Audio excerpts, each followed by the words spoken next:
Hello everyone and welcome back. So this next video is going to be on retainers. Now obviously this is a huge topic, so I'm not going to talk about every kind of retainer setup you can have, but I'll try and talk about each one individually and maybe shed some more light on this subject. It can be kind of overwhelming if you just see a whole bunch of retainers in front of you and you just have no idea what to choose. So hopefully I can clear some things up, maybe make you think about things you didn't before, and so let's just jump right in. This is what I use generally. At least these first four are my mains. A drill square, +3 defense to all sword infantry. The sword instructor, +2 melee attack for all swords. The infantry officer, which gives a morale bonus to all samurai, melee infantry. And then the untrained fugu cook, which I think is overpowered at this point. I think it needs to be nerfed. -2 melee attack to all enemy infantry. That's huge. I think it should be -1, because I mean, if you look at some other ones, like, let's see where he is. Here we go. Skilled weaponsmith. That's +1 melee attack for all melee infantry units. And this is -2 to all enemy melee. So that's huge. I think it should be -1. Or maybe buff the skilled weaponsmith at least or something. But and then I have the practice grounds, mostly just because I'm trying out my light cavalry. Just trying to get them some kills so I can get some vets. I kind of use my 5th slot as just sort of utility slot, and I just throw in whatever I think is cool at the time. So I don't really have a set 5th retainer. So anyway, pretty obvious why I chose the first two. Drill square is just +3 melee defense is huge to swords. Since I have the katana core, try and buff your core with your retainers. Then, if the bonus to your core isn't that good, then kind of focus on other things like buffing some support. Like I have +2 attack to all melee cavalry. So be thinking about your core and buffing that as much as possible. Generally, I think the negatives to the enemy aren't as good just because you don't know what the enemy has. There are exceptions to that in like siege battles, and you're defending. You can be pretty sure that the enemy is going to bring a lot of bows and siege weapons, so you can counter there. So on sieges, I like to take a lot of anti-bow retainers, and definitely the ninja, which I'll talk about. He's actually pretty important. I kind of wrote him off early on as not being very good, but he has some seriously good uses. So anyway, I guess I will just go down this list and just look at them all one by one. I'll start with this one, the clan specialization. The Yari Training Network. Reduce spear infantry casualties and increase clan influence points gain. You know, I should probably be using this one. I think I'm going to swap it out right now. But this is great for the spear clans. I'm assuming the other clans get one just like this, but it makes your spears die less fast. So always great there. And plus the increased clan influence points gain when you win. Hey, that's a pretty great one, right? Though I don't really use too many spears. If you have a Naginata core, everything that applies to quote-unquote spears also applies to Naginatas. So anything in that spear group, which includes Naginatas, gets that bonus. So if you have a Naginata core, that's a great one to have. You can have some serious tanks going with your Naginatas. That's one good thing about them. They can stand and fight for quite a while. Their defense is great. Their armor is the best, I think. And so they can just stand and fight for a long time if you bring this this retainer. Blind Bow Sensei is identical to the target range, +5 accuracy for all bow units. Obviously great if you're running a missile core, or maybe if you're defending a castle with missile units, but unless you have a missile core, I'd skip this one. +5 accuracy isn't huge, really, unless you're using Ashigaru, but if you're using Bow Ashigaru, there isn't really much point in buffing them, because they're just, you know, they're more throwaway units. And if you're using like monks, +5, I don't know what their starting accuracy is. It's probably around like 60 or something, so kind of a drop in the bucket. But a good thing to buff your core if you have a missile core. So if you have one of those, definitely great to bring. But otherwise, I would skip it. Bandit Horse Thieves, interesting. Enemy cavalry, -5 charge bonus. Now I think cavalry has somewhere around 30-35 as a base charge bonus, so you can get a serious dent into the enemy cavalry. But I wouldn't take this one. I generally am wary to use the ones that debuff enemy units, just because you don't know what the enemy's bringing. Though, there is an exception to that. If you know what your army is weak to, then you can kind of plan ahead. Like, the Katana Corps is pretty weak against cavalry. So debuffing enemy cavalry could be a good job if you're running a Katana Corps. If you're running a Naginata Corps, I would skip this one. Cavalry is not a big threat to you. So no need to nerf the cavalry, which is going to lose pretty much anyway if they try and run into your Naginatas. Anyway, European Gunsmith, +5 accuracy for all matchlock units. Yeah, it's pretty good if you bring matchlocks. I mean, it's the same thing with the bows. I would skip it unless you have a matchlock core or something, which Obviously sounds kind of broken at this point, but yeah, hopefully they'll get balanced. And so when they are, that's something you should bring if you depend on matchlocks to win battles. But if you don't really bring them, then, well, then it's not that important to you. And if you're going to bring matchlocks, you're probably focused on them, and are a big part of your strategy. So definitely bring that one if that applies to you. Cold Snap. Now this one's pretty good. It'll make bows shoot slower. It doesn't give you an actual number, but it reduces the reload skill for all enemy bow units. So it'll make them shoot slower. So in land battles, this is a great one if you know the enemy's going to be bringing bows, but that's kind of the problem, right? You don't know if they're going to bring bows. The only time you can be pretty sure they're going to bring bows is if you're defending a siege, because attackers love to bring bows. I don't know what it is. Every time I defend a siege, the enemy just like, they never run out of ammo, and I'll bring like the minus 10% ammo retainer, and they just never run out of ammo. Maybe it's bugged or something, I don't know. They can just shoot for like half an hour, it's crazy. But if you're ever in a situation where you just need to wait out arrows like you might in a siege, there's no real point in Cold Snap because they're going to go through all their ammo anyway. So I would generally skip this one in land battles just because you don't know what the enemy's going to bring. Then if they don't bring any bows or just like a couple Ashigaru, well, that's a waste of a retainer. So I generally skip that one. Forage parties. Fatigue's just not that important. I mean, it's something to consider, and if you have an exhausted troop versus a fresh one, it'll be a huge factor. But especially for cavalry, fatigue's not that big a deal. I would skip forage parties. I can't really see it being useful at all unless you are like just starting the game and have no retainers. I don't know. I'd skip it. Fatigue resistance in general is just not that important, especially for cavalry. Not important. Skip it.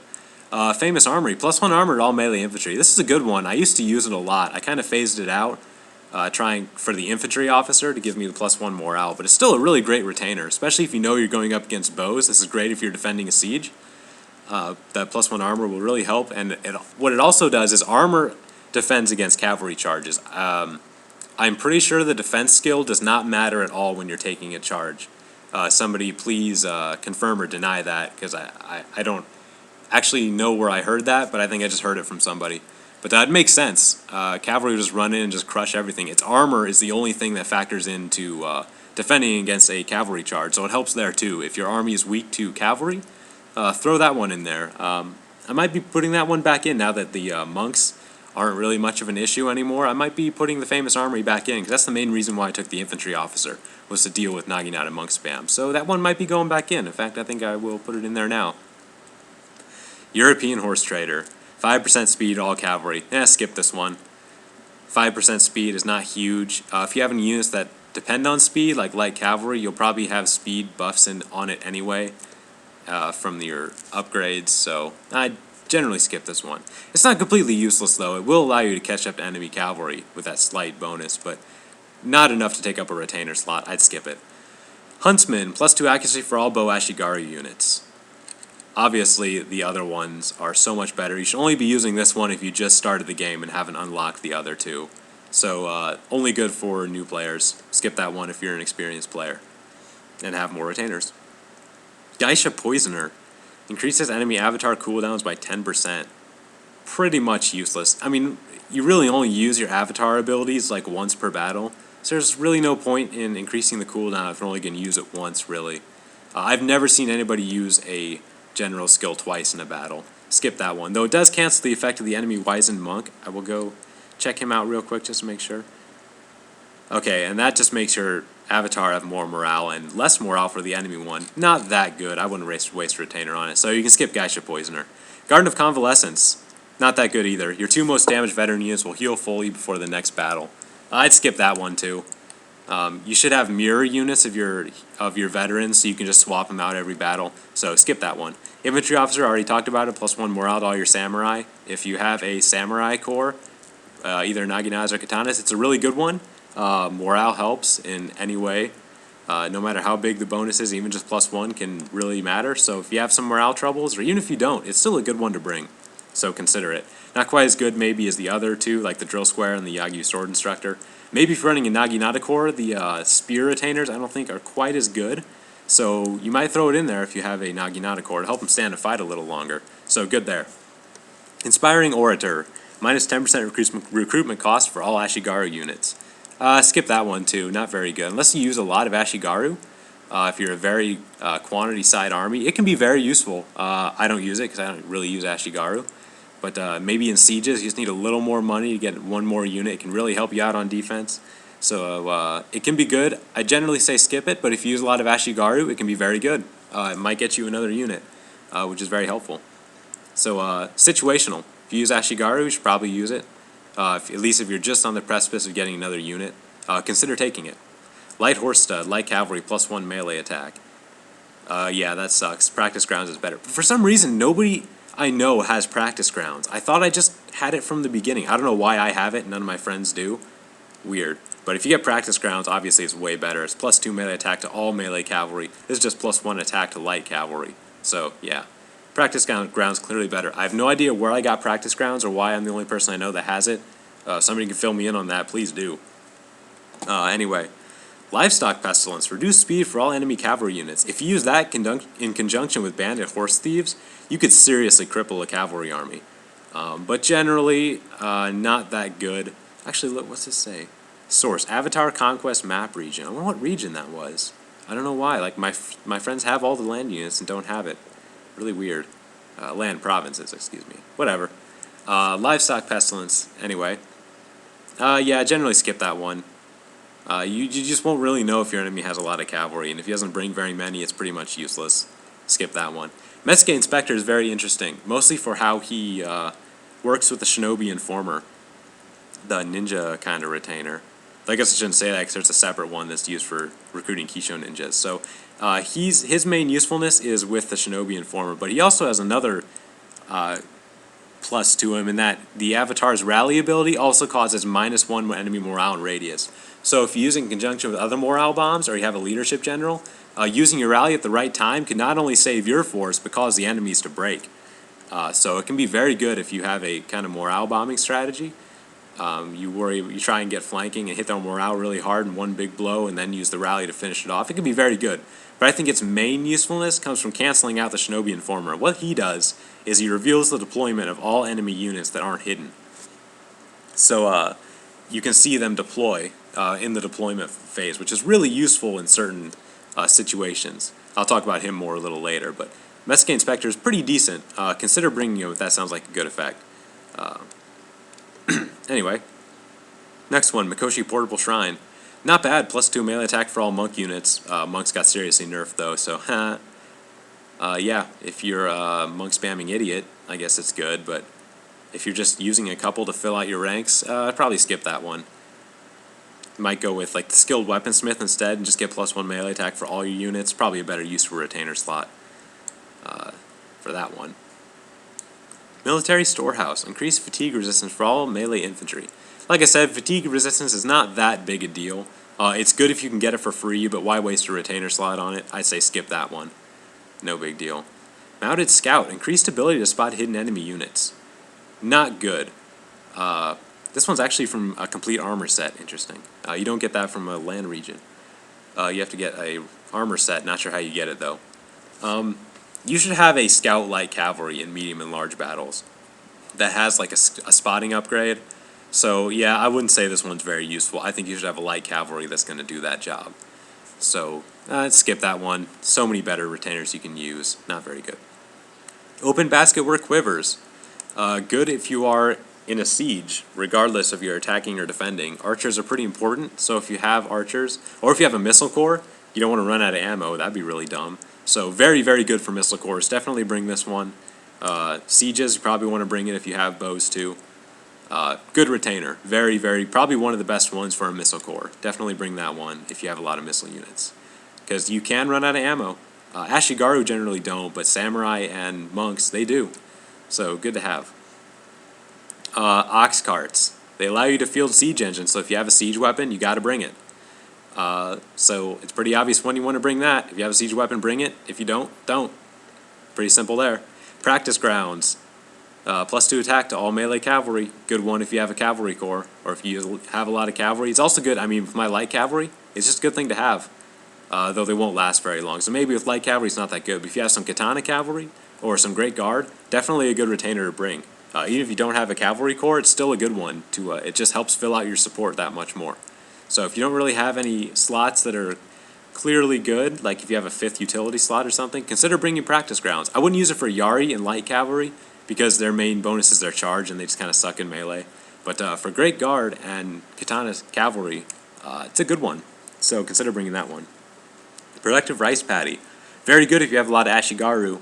If you don't, it's not very good. That +1 morale is huge, considering the fact that they start with 3 base morale. That's like a 33% increase on your base morale. So help them stand and fight that much longer. So it's a good one to use if you use Ashigaru. Sage Advisor. This is cooldowns reduced by 10%. Again, I don't think I've ever used an ability twice in battle, so no point in really reducing the cooldown. Though it cancels the effect of the Geisha Poisoner, but whoop-de-doo. Skip that one. Sake Peddler, -5 enemy missile accuracy. Good if you know you're going to get up against bows, so basically only for siege battles. Unless you somehow know the enemy's going to be using a lot of bows. If you do know that, it's very good. Why not make their missiles less effective? Better than Cold Snap, because if they're going to be going through all their ammo anyway, no point slowing them down, really. You want the effectiveness to go down. So Sake Peddler is a great retainer if you know you're going up against bows, or somehow you know you're really weak to bows. Then bring it. Otherwise, skip it. Shinobi Informer. Now, I used to not think this one was very good, and I still believe that for 1v1s, it's not that good. But for team battles, it's great, and especially sieges, because you only need one person to have the Shinobi Informer. One person brings it, and you can see the entire enemy army. No matter how many people are on their team, you can see them all. So you can know what kind of setups they have, where you need to be deploying, if they have siege weapons, stuff like that. So it's really great to have someone bring it in team battles, especially for sieges, so you can know how many archers they're going to have, where their siege weapons are going to be deployed, if you want to bring like a light cavalry and try and get them early, so they don't snipe your towers. Really, really great, but you got to watch out for the Metsuke Inspector. There is a bug with this one. They might have fixed it, but we would always use it, and you'd only need to bring it every other battle, because it would work for 2 battles. You could use it for 1 and then take it off, and it would work again in the next battle. Really weird bug. But yeah, there you go. Good one for team battles and sieges. 1v1s, I'd skip it. So, Shogun's Emissary allows you to feel Great Guard. If you like Great Guard, bring it. If you don't, don't. Pretty simple there, just like Ox Cards. Short-sighted Inspector, reduced reload skill, bad retainer. With siege weapons, you're either going to be trying to kill them, or you're going to try and make them run out of ammo. So how fast they're shooting doesn't really matter if you're just trying to get them to run out of ammo. In fact, you probably want them shooting faster so you can run them out that much faster. Pretty bad retainer. I wouldn't recommend it in any situation, really. Skip that one, definitely. Skilled Weaponsmith, +1 attack to all melee infantry units.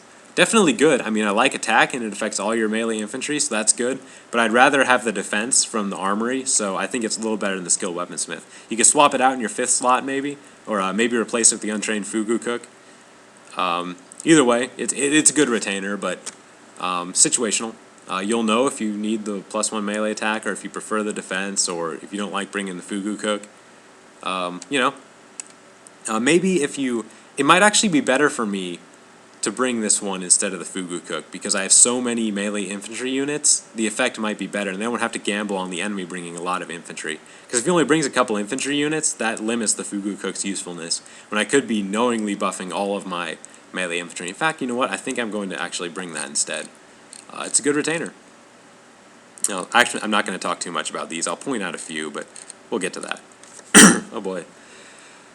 Sticky Finger Stormmaster, really great in defending sieges if you want to get your enemies to run out of ammo, but for some reason they never do, and I don't get it. So maybe it's a bug with this retainer even, I don't know. So it's good, in theory it's good when you're defending a siege and you want to get them to run out of ammo and waste all their shots so they can't just sit there and just plunk away at you forever. Otherwise I'd skip it, not really that good. You'd have to know if they bring a lot of bows in a land battle to make it useful, so if you don't know that, don't bring it, and you probably won't, so I generally skip that one. Straw Practice Dummy, +1 melee attack for Lone Star Ashigaru. This is one that's only good for new players. You could be using like the Skilled Weaponsmith, get +1 attack for all your infantry. So yeah, it's just a newbie retainer. Skip that one once you get some better ones. Surgeon, this helps your veterans heal their casualties. Again, you should be having mirrors of your veterans, at least to a certain extent. So yeah, skip that one. Target range, same as the Blind Bow Sensei. If you have a lot of bows, bring it. If you don't, don't. Trading Post. -5% recruitment cost for all units. Minus 5% is really not that much. It's only good if you're just on the cusp of getting another unit, and you can throw that one on there and bring it along. That's pretty much the only time I would ever use it. It doesn't really help that much. Even if you have a quantity side army, you're probably going to be better off using the, what's it called? Whatever we talked about it. The one with the Inspiring Order, that was it. Probably better off bringing him. So I'd skip the trading post unless you just need that 5% to help you get another unit. This one's kind of interesting. This is from a completed armor set. It gives your avatar plus 5 speed. Good for melee generals. It'll help you not only stay alive better, even better for leadership generals, because you can help them stay alive better by moving around faster. It'll also help your charges when you have a melee general, so it's pretty good there. I can see a lot of better retainers, but not bad. It's actually a pretty decent retainer. Water carrier, fatigue resistance for your missiles, not that important, skip that one. Wizened Monk helps your avatar morale and hurts the enemy avatar morale. I'd skip that one too. Avatars just generally don't really rout, period, unless they're just about to die, so I'd skip that one. Wooden practice spears, +1 defense for Yari Ashigaru. Again, it's a newbie retainer, skip it. There are better ones that you'll unlock, unless you're like rank 1, don't bring it. Yari Master, +2 defense for all spears. Pretty good if you have a Naginata core, help them stay alive that much more. It kind of replaces the Drill Square, though Drill Square is better with +3. But if you have a Naginata core, definitely this one's a good one. I'd probably bring it. Yumi Officer helps your reload skill for your bow infantry, so shoot faster. Good one to have if you have a missile core, otherwise I'd skip it. And I'll talk about some of these. Like, you see Bad Omen a lot, -1 morale to all enemy Ashigaru units. It's only good if you're playing a low-ranked player, otherwise I wouldn't bring it. Because they'll probably be having, they'll probably have like katana vets and such if they're higher ranked, so it's only really good in small battles, and if you're in a small battle, you're probably facing a low-ranked opponent, so only time I bring it there. Let's see, there's some other ones that you'll see. Let me see it. I think, yeah, this one's crazy. Volrath got this. This is a random drop, and Volrath was lucky enough to get it. It's really good. Look at this. Avatar, +3 morale to all friendly units, and -3 morale to nearby enemy units. So you can put them up there, right? This is great for a leadership general, right? If you have the Fear Aura, you just put them right up there next to the front lines, the enemy will be routing like crazy. It's pretty strong for a random drop. I don't know. That's a really good retainer. If you're lucky enough to get that one, you are a lucky man or woman. Let's see. Are there any other ones I should talk about here? I think that's about it. You don't really see these ones. I don't think I've ever seen like any of these. So there's some good ones. Oh, actually, this one, Unbalanced Spears, is good. -5 defense to all enemy spear units. Wow, that's pretty big. Again, it's an enemy affecting retainer, so maybe not that good. Most armies probably won't be hurt by it, but if you're going against the Naginata core, oh man, that is a huge nerf. Naginata users, watch out for that one, because that will bite you hard. You might bring it. It's pretty powerful just to bring generally, so that might be a good one for your 5th slot. Just throwing that one in there. -5 defense is huge, so it's a good one to bring. I guess that's about all for the retainers, so thanks for watching, everybody.